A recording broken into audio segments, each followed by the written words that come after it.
নোয়াখালী বিভাগ চাই, নোয়াখালীতে কিচ্ছু নাই। নোয়াখালী বিভাগ চাই, নোয়াখালীতে কিচ্ছু নাই। এটাই হওয়া উচিত নোয়াখালীর স্লোগান। কারণ নোয়াখালীর এক নেতাই বলতেছে কুমিল্লা শহরে রিক্সা চলার জায়গা নাই। আরে কুমিল্লাতে একটা শহর, আমরা তো সিটি কর্পোরেশনের অন্তর্ভুক্ত।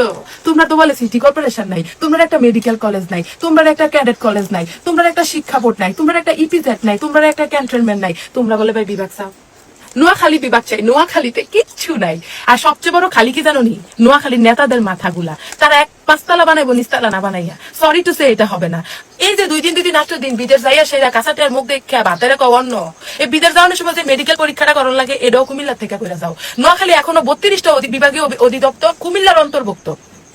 তোমরা এই যে শিক্ষা বোর্ড, কুমিল্লা শিক্ষা বোর্ডের অন্তর্ভুক্ত হয়ে পরীক্ষা দাও। তোমরা যে ফয়ের জায়গা ফলে হও, আমরা তো বানানটি কাটি না। যদি কাটা শুরু করি তাহলে কিন্তু নোয়াখালী কিন্তু পুরা 100% হইব ফাঁসের হাত, বুঝছো নি?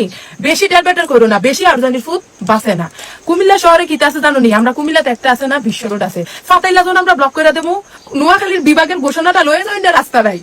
নোয়াখালী বিভাগ চাই, নোয়াখালীতে কিছু নাই। নোয়াখালী ভাই নামটা যেরকম খালি, নোয়াখালী উপজেলাটাও খালি।